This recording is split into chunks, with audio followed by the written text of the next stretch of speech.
The story of the Titanic. The early 20th century, humanity was at the height of the Industrial Revolution.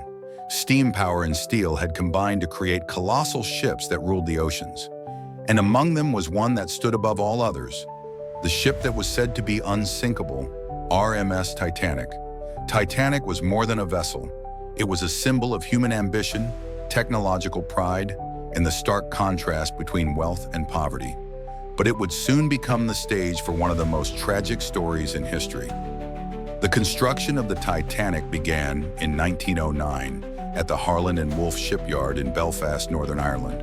The White Star Line Company wanted to build the largest and most luxurious passenger ship ever made. When completed, Titanic measured 269 meters in length, 28 meters in width, and weighed around 46,000 tons. A true marvel of engineering. It was equipped with watertight compartments, a steel hull, advanced communication systems, and lavish interiors that represented the cutting edge of technology and design. On April 10, 1912, Titanic set sail from Southampton, England, bound for New York City. No one on board could have imagined that this maiden voyage would end in tragedy.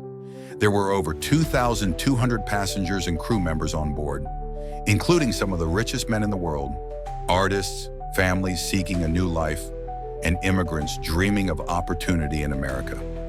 In first class, passengers dined under crystal chandeliers and danced to live orchestras. Meanwhile, far below, in the lower decks, third-class passengers huddled together, their hearts filled with hope for a better future. Titanic was a floating city and a reflection of society itself, divided by class and privilege. The first days of the voyage were calm and uneventful. The sea was smooth and the air was clear.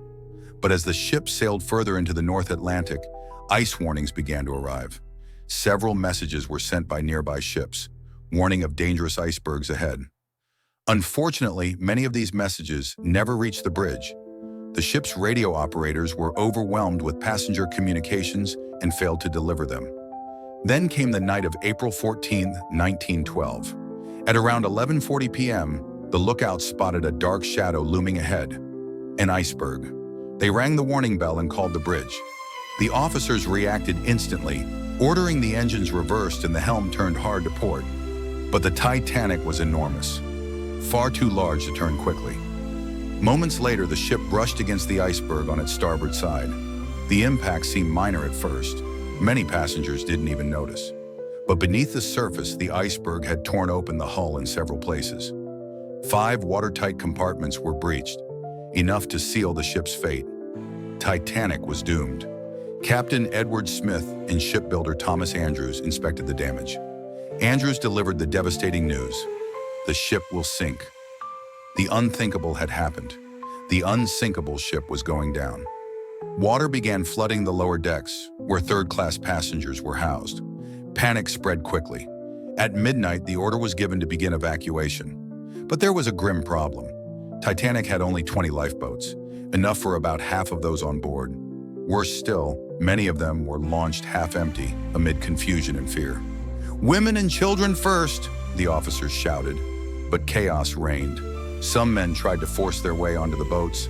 Others refused to leave without their families. In the freezing night, the ship began to tilt sharply as the bow dipped beneath the waves. Up on deck, the orchestra kept playing, soft, sorrowful melodies that would become forever associated with that night. Survivors would later recall how the music echoed across the dark sea as the ship slipped further into the icy water. By 2 a.m., the Titanic was nearly gone. Hundreds of people, unable to reach the lifeboats, jumped into the freezing ocean. Within minutes, the cold claimed their lives. Moments before the end, the ship broke in two. The bow sank first, plunging into the depths.